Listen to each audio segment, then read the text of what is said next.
시편 28편 1절로 9절의 말씀. 여호와여, 내가 주께 부르짖으오니 나의 반석이여 내게 귀를 막지 마소서. 주께서 내게 잠잠하시면 내가 무덤에 내려가는 자와 같을까 하나이다.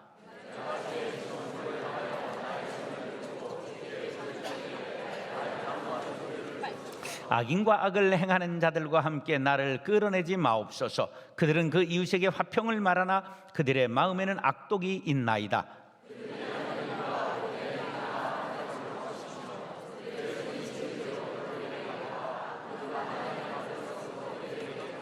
그들은 여호와께서 행하신 일과 손으로 지으신 것을 생각하지 아니하므로 여호와께서 그들을 파괴하고 건설하지 아니하시리로다.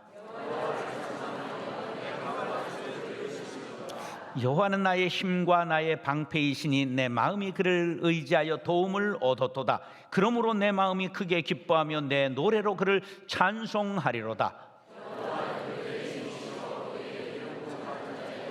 다 같이 주의 백성을 구원하시며 주의 산업에 복을 주시고 또 그들의 목자가 되시어 영원토록 그들을 인도하소서. 아멘. 따라서 부르짖으라. 시편 28편은 다윗이 그의 아들 압살롬의 반역을 당해서 도피하던 중에 지은 비탄시입니다. 다른 사람도 아니고 아들한테 반역을 당했기 때문에 낮이 부끄러워 머리를 가리고 울면서 맨발로 감람산을 넘었다고 성경에 기록되어 있습니다. 이 사건은 인생의 황혼기에 들어선 다윗을 절망케 하기에 충분한 일이었습니다. 그럼에도 불구하고 다윗은 낙심치 않았습니다. 전편에 걸쳐 하나님을 절대 신뢰하는 표현이 구구절절합니다. 하나님은 나의 반석, 힘, 요새, 목자가 되신다고 고백하면서 공의로우신 하나님, 나의 대적을 물리쳐달라고 간구하고 있습니다. 고난을 당할 때 사람들의 반응은 제각각인데 세 가지 유형으로 나눠볼 수 있습니다. 하나님의 은혜나 도움을 의지하지 않고 자신의 힘으로 고난과 싸우면서 끝없이 불평과 원망을 늘어놓는 사람들이 있습니다. 그런가 하면 고통에 눌려서 자포자기하는 사람들도 있습니다. 또한 하나님의 도움과 은혜를 기다리면서 더욱 주를 의지하는 사람들도 있습니다. 오래전에 교회 개척하고 얼마 되지 않았을 때에 세브란스 병원에서 아침 일찍 수술하는 성도님을 신방하게 되었습니다. 새벽기도 마치고 급히 달려가서 이제 수술 들어가기 전에 손잡고 기도해 드리고 돌아서려고 하는데 옆에 병상에서 간병하던 사람이 여기도 좀 기도해 주세요.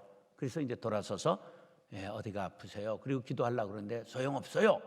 그리고 눈을 뜨는데 보통 심각한 게 얼굴 시꺼먼데 이분이 도끼를 품고 이러는 거예요. 내가 무슨 죄가 있다고 암으로 죽어야 됩니까? 필요 없어요. 그러면서 막 소리를 지르는데 와, 그 인상이 지금도 여기에 남아 있어요. 조금 있더니 임종실로 침상을 옮기는 직원들이 들어와서 그분을 옮겨갔어요. 사람은 누구에게나 고난이 닥쳐요. 그런데 그때 태도가 중요한 것이죠. 오늘 히브리서 12장에 히브리서 기자가 이렇게 말해요. 노란 글씨만 시작.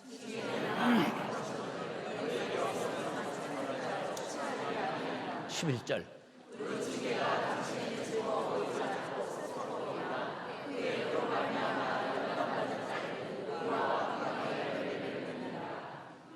다윗이 하나님의 사랑받는 자요, 하나님의 기름 부음을 받았어요.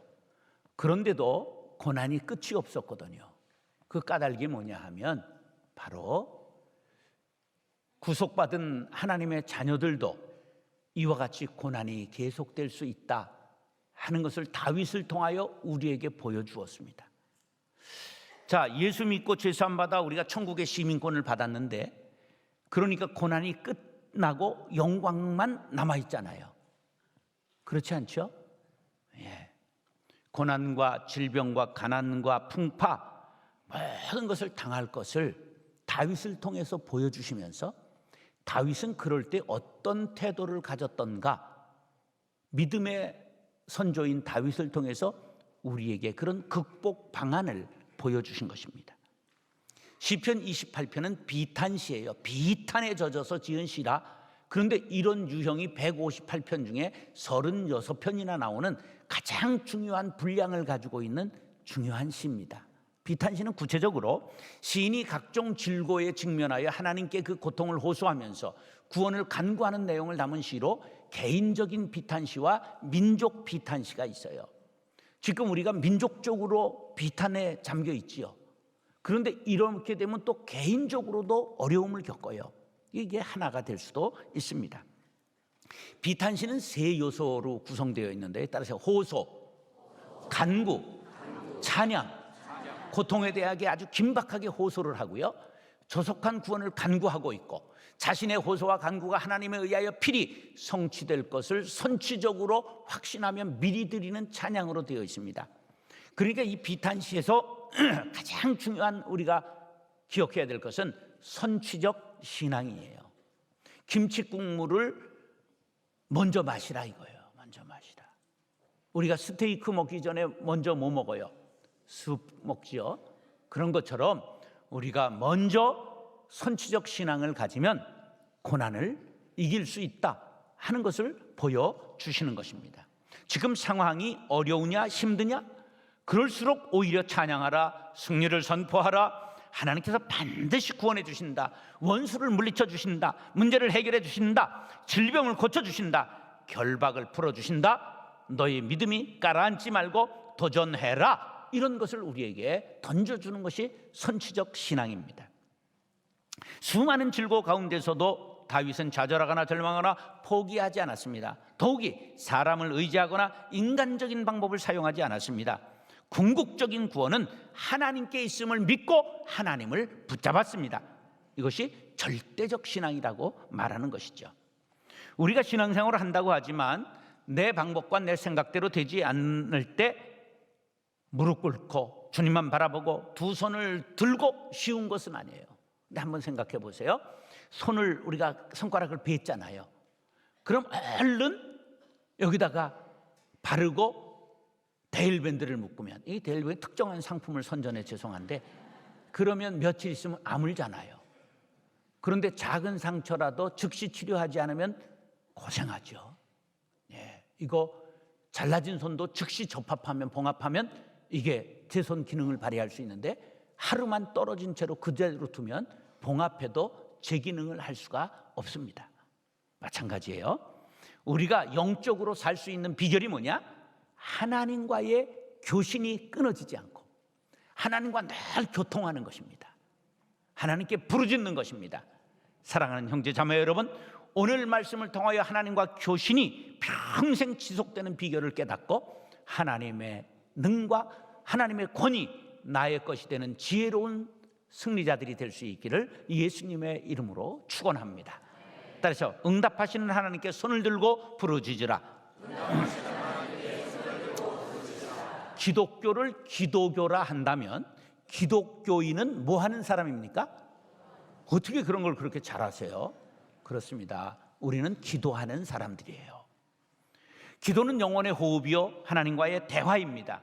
기도하지 않는 것은 하나님과의 대화가 단절된 것을 뜻합니다. 부부간의 대화가 없으면 어떻게 되죠?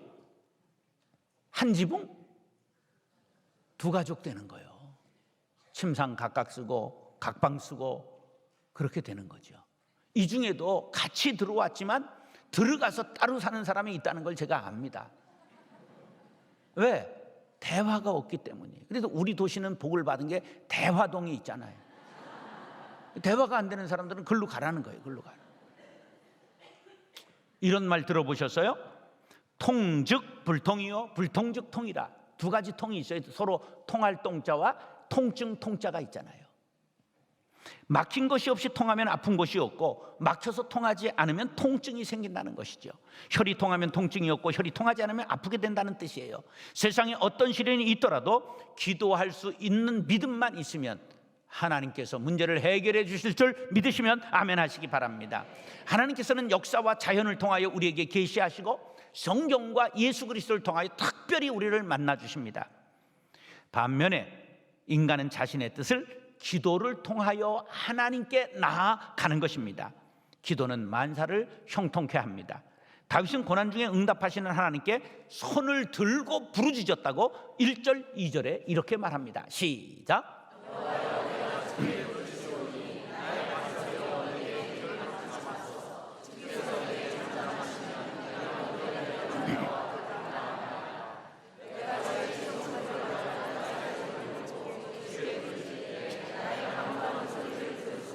자, 1절에 부르짖었다, 히브리 말로 카라라고 말하는데 외친다, 도움을 청한다, 그런 뜻입니다.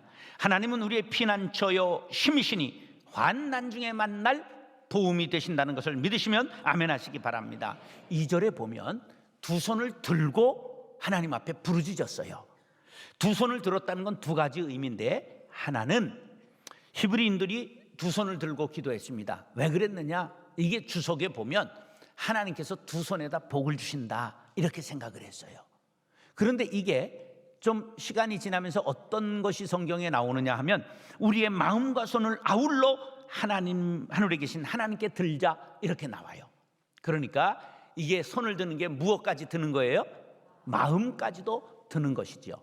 그래서 이스라엘의 기도법은, 히브리 유대인들의 기도법은 눈 감고 기도하는 것이 아니라 두 손 들고 하나님께 눈을 들고 기도하는 것입니다. 그러니까 이렇게만 하지 마세요. 이거는 우리식의 동양식 불교식의 기도인지도 몰라요. 그러니까 우리가 꼭 애들 기도하는데 눈 감아 그러지 마세요. 그러면 애들이 똑똑해지면 쥐는 왜 눈 뜨고 나보고 감으라 그래? 그럽니다. 그러니까 자, 이스라엘이 포로기에 들어서면 어떻게 기도하느냐 하면 예루살렘을 향한 동쪽을 향해서 두 손을 들고 기도했어요. 하나님이 그곳에 계시다고 생각한 것이죠. 두 번째는 두 손을 든다는 건 항복을 의미합니다. 내 방법, 내 계획 전부 포기하고 전적으로 하나님이 나의 방법이요 나의 해결 책임을 믿습니다. 나는 내 것을 포기합니다. 항복하는 의미를 담고 있습니다. 제가 전에 새벽 기도 때마다 30분씩 손을 들고 기도했을 때 얼마나 은혜를 많이 받았는지 몰라요. 우리가 손을 들고 기도하는 것, 나는 아무 방법이 없습니다. 오직 하나님이 나의 방법이요 하나님이 나의 응답의 전부입니다. 다윗은 부르짖으면서 하나님을 나의 반석으로 표현합니다. 반석은 꺼지지 않잖아요. 우리의 삶은 수렁에 빠지잖아요. 이 나라가 지금 수렁에 빠져 들어가고 있잖아요. 이럴 때 반석 되시는 하나님을 부르짖으면 견고하게 서게 될 줄로 믿습니다. 이 몸의 소망 무엔가, 세상에 믿던 모든 것 끊어질 그날 되어도 구주의 언약 믿사와 내 소망 더욱 크리라. 주 나의 반석이시니 그 위에 내가 서리라. 그 위에 내가 서리라. 견고한 확신을 의미하는 거죠. 세상에 반석만큼 견고한 것은 없습니다. 제가 살던 상월국동 24-16호 그 앞에는 동네 어구에 큰 바위가 하나 있었어요. 그래서 누가 오는 것을 마중 나가면 그 바위에 앉아서 기다렸습니다. 바우곡의 언덕을, 거기에 나가서 늘 노래를 부르면서 기다렸는데 얼마 전에 고향이 그리워서 가봤더니 그 바위가 사라져버리고 말았어요. 세상에 반석도 폭파되고 사라질 수 있지만 영원한 반석 되시는 하나님은 우리를 견고하게 서게 하시는 줄 믿으시면 아멘 하시기 바랍니다. 다윗은 이런 확신을 가지고 있었어요. 그래서 하나님 앞에 겸손하게 손들고 부르짖으며 기도했다는 말씀입니다. 출애굽한 이스라엘에 물이 떨어졌어요. 척후병을 보내가지고 물을 구하라 했더니 척후병이 와서 큰 오아시스를 발견했다는 거예요. 그래서 이스라엘이 그리로 가고 있는데 아말렉이라고 하는 족속이 왜 우리의 물을 너희들이 쳐들어오느냐 해가지고 마주 나와서 싸움이 붙었습니다. 여호수아 장군이 나가서 싸움을 합니다. 그때 이 모사는 그 싸움터가 보이는 산 위에 올라 간절하게 손을 들고 기도했습니다. 그런데 나이 많은 노인이 기도하니까 이게 손이 점점 내려와요. 근데 손이 내려오면 저기서 전쟁에 패하고 다시 정신을 차리고 손을 올리면 전쟁에 이기는 거예요. 이게 계속 반복되다 보니까 이거 안 되겠다. 그래서 아론과 훌이 모세를 반석 위에 앉히고 그리고 둘이 양손을 붙들고 기도했는데 하루 종일 싸워서 승리했다. 이렇게 성경에 나와 있죠. 다 같이 시작.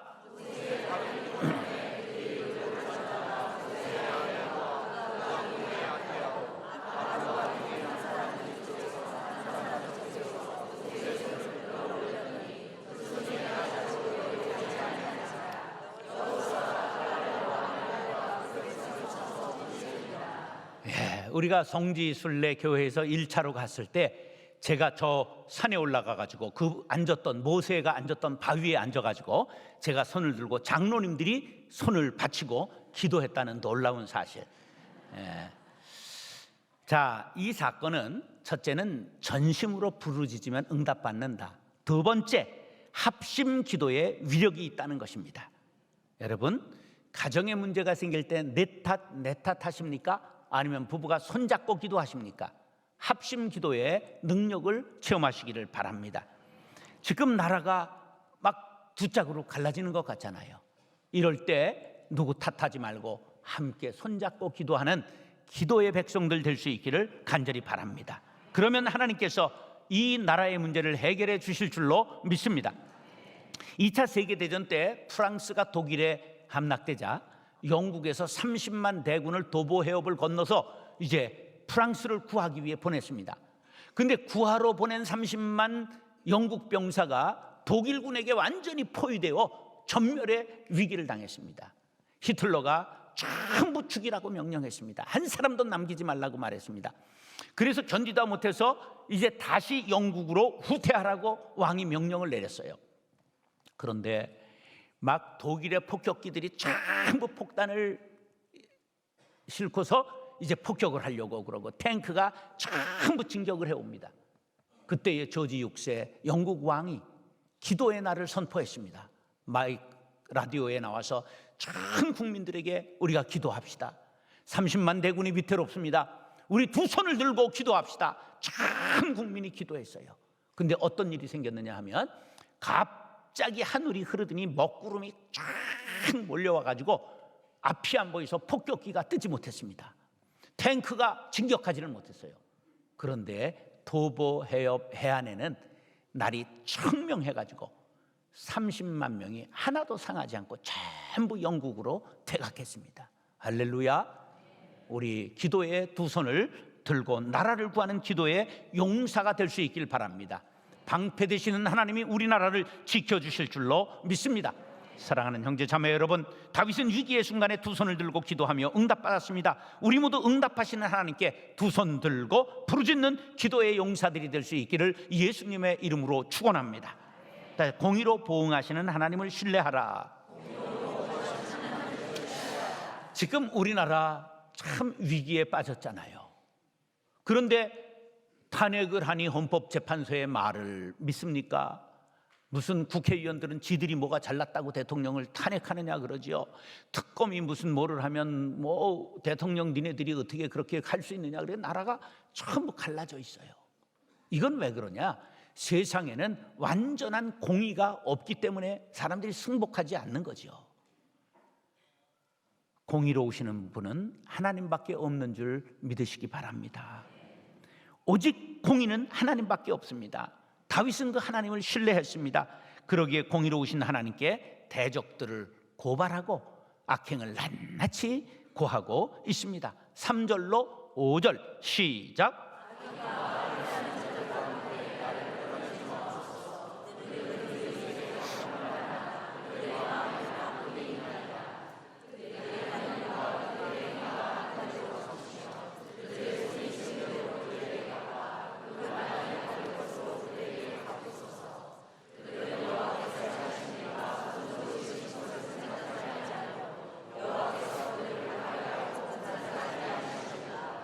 삼절에 보니까 악인들의 특징이 뭐냐 하면 겉과 속이 다르다는 거예요. 겉으로는 화평을 말하면서 속에는 칼을 숨기고 있다는 거죠. 그러면서 뭐라고 말하냐면 악인들을 끌어내 심판할 때 나를 끌어내지 마십시오 이렇게 기도해요. 이 끌어낸다는 말이 뭐냐면 사형장으로 사형수를 끌어내는 것을 뜻합니다. 그러면 개 끌려 가득하잖아요. 우리가 그렇게 억울한 죽음, 그렇게 원통한 죽음 당하지 않도록 하나님 악인과 떨어지게 해달라는 거예요.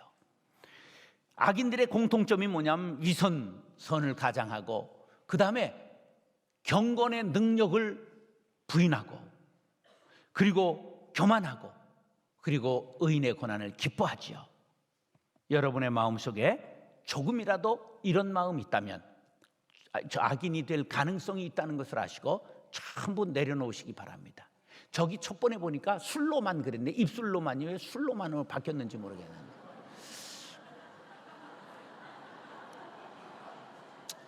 하나님은 반드시 공의로우셔서 악인을 심판하시고 의인을 구원하십니다. 베드로전서 1장 17절 시작.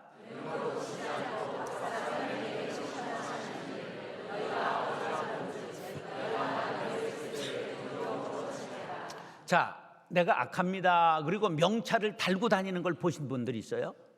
악인이 명찰 달고 다니지 않습니다. 그래서 사람은 속을 수 있어요.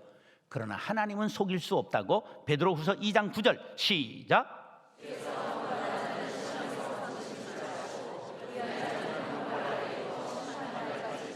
예, 공정하게 심판하시죠. 시편 31편 23절 시작.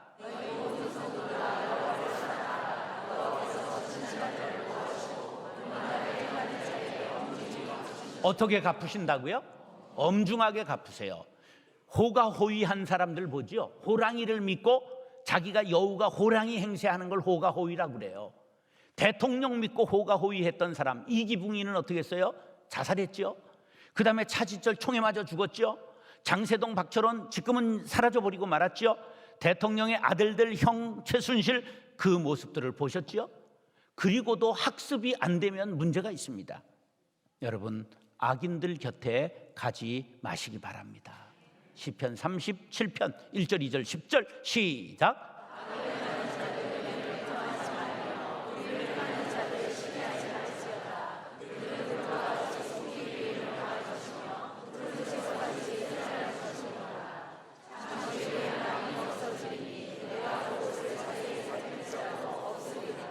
예, 악인 부러워하고 따라가지 마세요. 악인을 시기하는 것도 그것이 부러워하기 때문에 그런 겁니다. 아예 가까이 가지 마세요. 저는요, 정치 지향적인 목사님들하고는 가까이 안 합니다. 밥을 안 먹습니다. 피합니다. 그거 보면 알 수 있잖아요. 저분이 지금 뭐 하려고 하는 사람인가. 여러분들 그걸 가까이 할 필요가 없어요. 뭘 얻어먹으려고 그래요.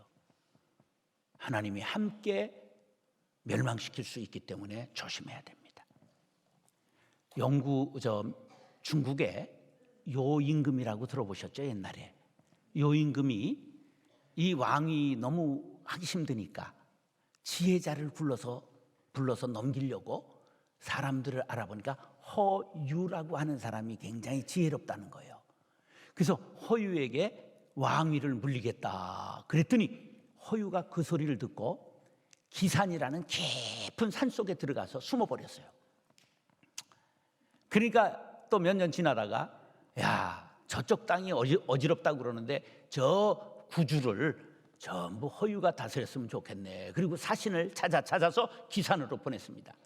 그랬더니 허유가 그 소리를 듣고 대답을 하지 않고 갑자기 영수라고 하는 강물로 가더니 강물에서 자꾸만 귀를 씻는 거예요. 귀를 우벼 파고 씻고 듣지 못할 소리를 들었다 이런 거예요. 근데 그때 소부라고 하는 친구가 소를 물 먹이려고 강물에 데려왔다가 친구가 자꾸만 강에 귀를 씻거든. 자네 무엇하나? 그러니까 내가 글쎄 왕이 나보고 구주를 맡아달라고 그러네. 그 듣지 못할 말을 들어가지고 씻고 있다네. 그러니까 이 친구가 알았네. 그럼 나 간다. 그리고 가는 거예요. 아, 왜 물을 먹이지 않고 가나? 더러워진 물에 내가 어떻게 소를 먹일 수 있겠나? 유명한 고사예요. 예. 시편 1편 1절 시작.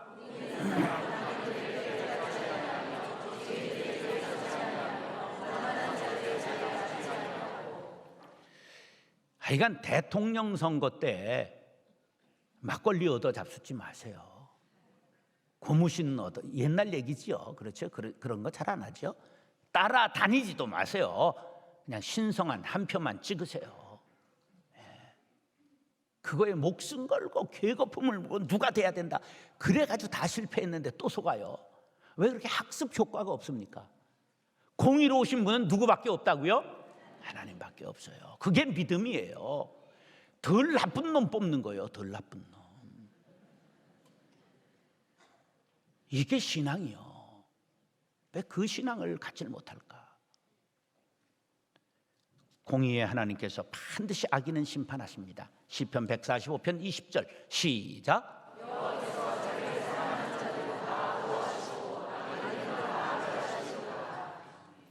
사랑하는 형제 자매 여러분, 악인을 멀리하시고 의인과 짝하시고 의를 행하셔서 험한 세상 악인들로부터 보호받게 되기를 예수님의 이름으로 축원합니다.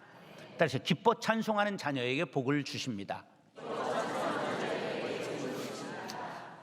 역대 미국 대통령 중에 제일 추남이 누구죠? 링컨이에요. 링컨이 얼마나 못생겼느냐면 2m, 3m가 별명이 몽키입니다. 원숭이에요. 그 스크린턴이라는 정적이 유세를 하면서 지금 링컨은 여기에 앉아있고 자기가 연설하면서 이럽니다. 여러분들 원숭이를 보고 싶으십니까? 동물원까지 가실 필요가 없습니다. 여기를 보시면 됩니다. 이랬던. 근데 그 사람이 뭐라고 말했냐면 링컨이 이런 말을 남겼어요. 사람이 40이 되면 자기 얼굴에 대해 책임을 져야 된다. 이게 뭘까요? 저도 오래 보니까 제가 좀 부쩍 늙었더라고요. 야, 이게 사람이 60세 때니까 맛이 가는구나. 예. 그런데요, 인격의 향기가 나오고 여기에 온화한 미소가 떠오르고 그래야 된다는 거죠. 나이가 먹을수록. 너무 희한한 것은 교회 와서 예배 때 아멘 할렐루야 하고 나가면서 인사하면서 가는데 사흘 굶은 시어머니 쌍통을 하고 가시는 분은 뭐예요? 아니, 웃으면서 인사하면 은혜 받으셨으니까 헌금 더 내세요. 제가 그럴까 봐 그럽니까? 제가 속으로 얼굴 펴세요, 이런 마음이 있어요. 여러분들 웃으세요. 그럼 어떨 때 웃을 수 있느냐? 찬송하는 사람이 웃을 수 있습니다. 마음의 주름살을 펴는 방법이 뭐냐? 찬송을 부르는 것입니다. 칼빈은 찬송의 유익에 대하여 하나님을 영화롭게 하고 성도들의 믿음을 더욱 강화시키고 성도들로 하여금 그리스도의 장성한 분량에 이르기까지 자라나게 하기 위하여 기도하는 것이 찬송이라고 그랬어요. 찬송하면 심령에서 기쁨이 샘솟고 믿음이 강화되어 영적으로 자라는 기도자가 된다는 거예요. 이 원리를 알았던 다윗은 문제가 아직 하나도 해결되지 않았는데 찬송하고 있어요. 6절로 9절 시작.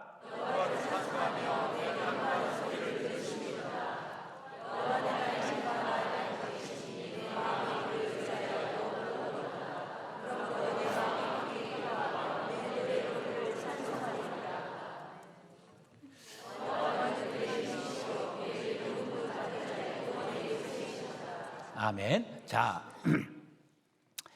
북한이 핵을 다 만들었다고 보거든요, 지금. 그런데 지금 핵을 쏘는 게 아니라 뭐를 자꾸만 실험해요? 미사일을 실험하죠. 이게 뭘 뜻하냐면 ICBM 이런 것들은 IC 그러면서 미국을 향해 가지고 자꾸만 미사일을 쏘는 연습을 하는 거예요. 그럼 핵은 만들었으니까 여기에다 얹어가지고 어디를 쏘겠다는 거예요? 미국 쏘면서 너 죽고 나 죽자 그러는 거예요. 자기네는 망가질 게 없으니까 니들 한번 붙어볼래? 그러니까 죽기 싫어하는 미국하고 협상하려고 미사일을 개발하는 겁니다. 우리가 기도는 핵과 같아요. 따라서 기도는 핵이다.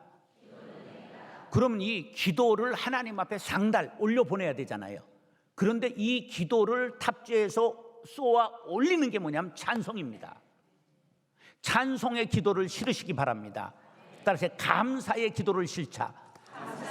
두 가지가 미사일인데 찬송과 감사가 미사일 역할을 합니다. 그래서 감사와 찬송의 기도를 담아 하나님 앞에 올리면 응답된다는 사실을 믿으시기 바랍니다. 이게 깨달음의 지혜예요. 그러므로 여러분 찬송하며 기도하시기 바랍니다. 찬송하며 소원을 아뢰시기 바랍니다. 사도행전 16장 25절 26절 시작.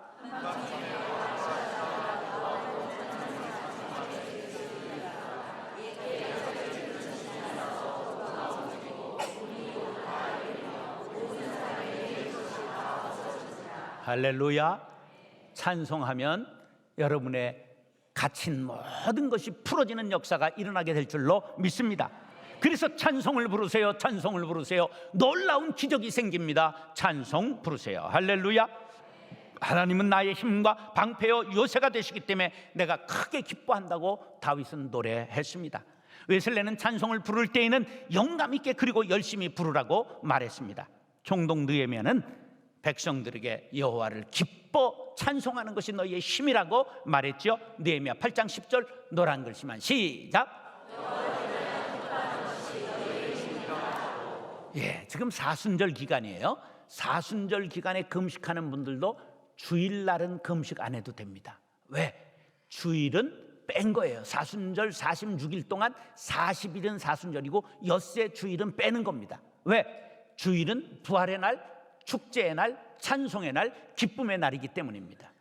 여러분, 주일은 우리가 모여 찬송하며 기뻐하며 하나님 앞에 기뻐 뛰어 노는 날인 걸 믿으시면 아멘 하시기 바랍니다. 시편 145편 21절 시작.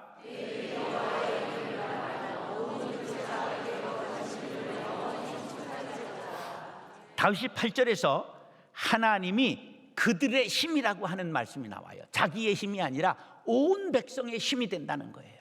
그렇습니다. 우린 공동체예요. 한 사람이 넘어지면 교회가 넘어지는 거예요. 한 사람이 쓰러지면 하나님의 나라가 무너지는 것입니다. 그러므로 우리가 찬송할 때 우리 모두의 힘이 될 줄로 믿습니다. 문제가 해결될 줄로 믿습니다. 이런 인식을 가지고 찬송의 공동체가 될 수 있기를 간절히 바랍니다. 하나님은 주의 백성을 구원하시고 산업에 복을 주시고 목자가 되어서 영원토록 인도해달라고 시편 28편을 끝내고 있습니다. 여러분, 문제가 있습니까? 경제적으로 어렵습니까? 건강이 어렵습니까? 사업이 흔들립니까? 염려하고 또 해도 해결되지 않습니다. 기쁨으로 찬송하시기 바랍니다. 찬송할 때 우리의 저항력이 40배 강화된다고 하는 연구 보고가 나왔습니다. 찬송의 기도를 실어 하나님 앞에 쏘시기 바랍니다. 하나님께서 반드시 들으시고 응답해 주실 줄 믿습니다. 이사야 43장 21절 시작.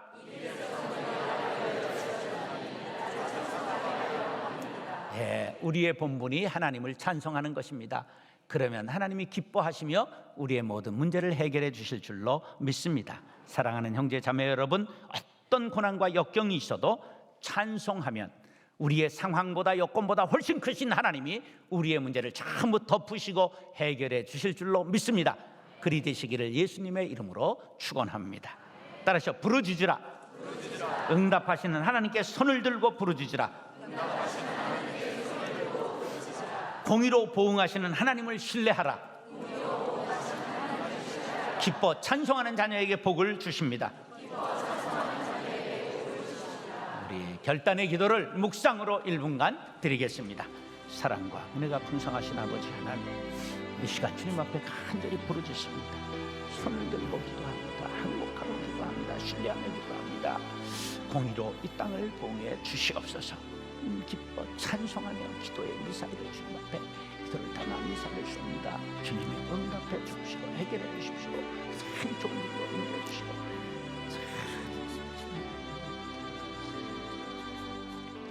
사랑과 은혜가 풍성하신 아버지 하나님, 내 방법 수단 다 내려놓고 두 손 들고 하나님 앞에 부르짖습니다. 공의로 이 땅을 다스려 주시옵소서. 우리가 찬송의 미사일에 기도를 담아 하나님 앞에 쏘아 올릴 수 있는 지혜자들이 되게 도와주셔서 모든 문제가 해결받게 도와주시옵소서. 예수님의 이름으로 축복하며 기도드리옵나이다. 아멘.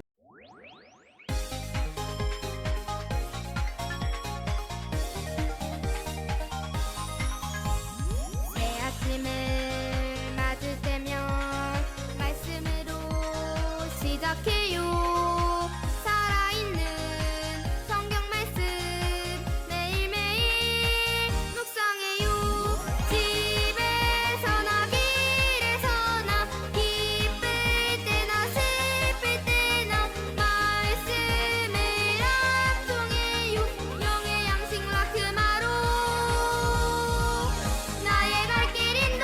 낮에는 구름 기둥으로 인도하시고 밤에는 불 기둥으로 그들이 행할 길을 그들에게 비추셨사오며.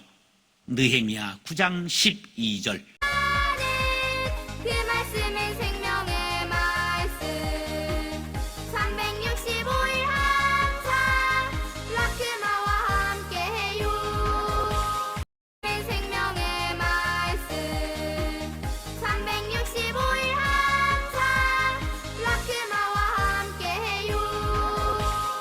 낮에는 구름 기둥으로 인도하시고 밤에는 불 기둥으로 그들이 행할 길을 그들에게 비추셨사오며.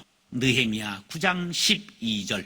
낮에는 구름 기둥으로 인도하시고 By day you led them with a pillar of cloud, and by night with a pillar of fire, to give them light on the way they were to take. Nehemiah chapter 9, verse 165일 항상 라크마와 함께해요. ネヘミヤ記第9章12節。昼間は雲の柱によって彼らを導き、夜は火の柱によって彼らにその行くべき道を照らされました。ネヘミヤ記第9章12節。尼希米记9章12节，并且白昼用云柱引导他们，黑夜用火柱照亮他们当行的路。尼希米记9章12节，并且白昼用云柱引导他们，